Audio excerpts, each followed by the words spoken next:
Bienvenue dans cette nouvelle vidéo. Aujourd'hui sur la chaîne du Cercle MDB, on va parler dans cette minute MDB des DPE, des diagnostics de performance énergétique et de l'impact sur le marché immobilier et potentiellement des opportunités pour nous, promoteurs, rénovateurs, marchands de biens.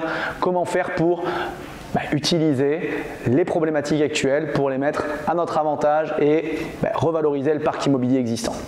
Alors, depuis la loi Elan de juillet 2021, il y a des nouveaux DPE, vous devez le savoir, ça a fait beaucoup de discussions, beaucoup de paroles et c'est très controversé parce qu'il y a une nouvelle méthode de calcul qui a été utilisée pour les diagnostics de performance énergétique.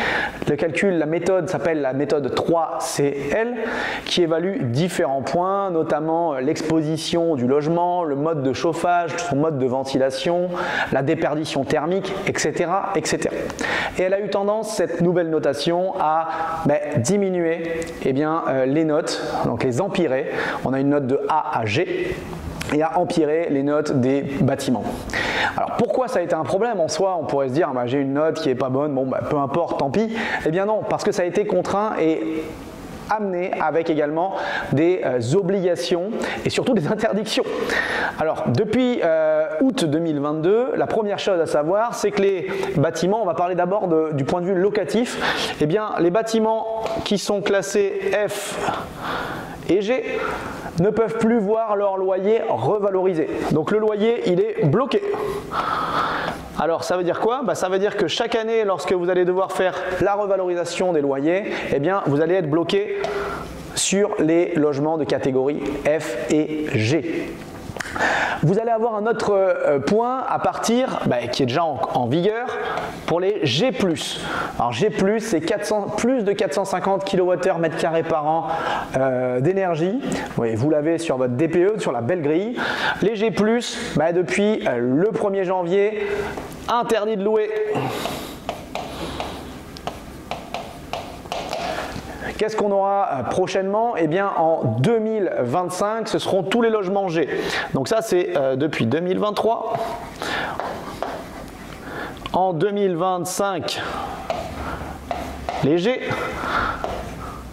En 2028, les F. Et en 2034,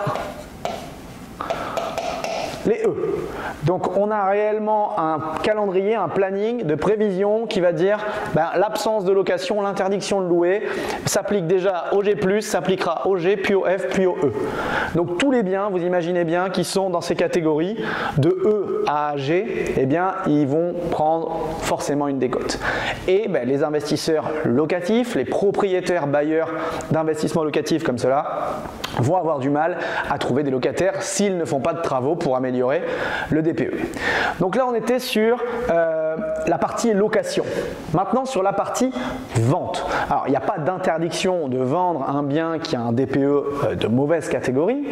Par contre certaines obligations s'ajoutent pour des propriétaires de maisons individuelles et d'immeubles sur lesquels il y aura un DPE qui est en F et G. Donc ça c'était pour la loc.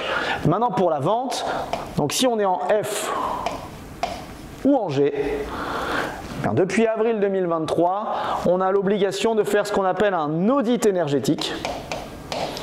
L'audit énergétique est différent du DPE, du diagnostic de performance énergétique. L'audit a un coût qui est un peu plus élevé déjà, de l'ordre des 1 000 € et qui va donner des préconisations de travaux à réaliser pour améliorer le DPE avec un coût et un chiffrage à côté. Donc ça permettra aux futurs acquéreurs d'être réellement informés des conséquences d'avoir un bien en F ou G qui font l'acquisition de ce bien-là. Eh bien, qu'est-ce qui se passera par la suite pour eux? Ils vont être obligés d'entamer des travaux. Donc il faut savoir qu'il y a quelques exceptions à tout cela, notamment si vous êtes sur des bâtiments remarquables, des bâtiments classés au monument historique où vous allez pouvoir avoir des dérogations, ou alors lorsque le coût des travaux va sembler démesuré face au prix du bien immobilier. Mais pour l'instant, il faut savoir qu'il n'y a pas de jurisprudence et que c'est encore un flou relativement évident par rapport à ce qui va être accepté, toléré et potentiellement qui va déclencher du contentieux derrière, que ce soit avec des locataires ou peut-être des acheteurs ou des vendeurs de biens immobiliers. Alors pourquoi le marchand de biens peut s'emparer de ce sujet-là? Eh bien parce que comme vous l'avez compris, que ce soit pour la location ou pour la vente, les biens immobiliers qui vont être classés dans des mauvaises catégories, disons de E à G, E, F, G, vont se retrouver dévalorisés et dévalorisés parfois grandement en raison des travaux de mise en conformité pour améliorer ces DPE.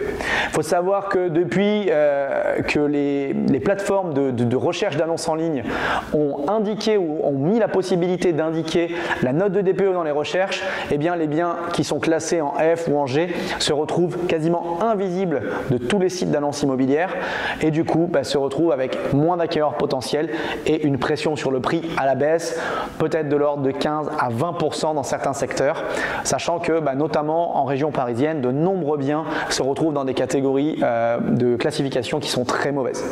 Le marchand de biens, donc acteur de la rénovation, promoteur, rénovateur, spécialiste des travaux, va pouvoir, s'il le souhaite, s'emparer de ce sujet et réaliser de belles opérations en améliorant la qualité du bâti, en rénovant les habitats, en améliorant également l'isolation thermique, en contribuant à sa manière à toutes les problématiques en lien avec l'écologie et le climat, et pourra potentiellement réaliser de belles opérations immobilières.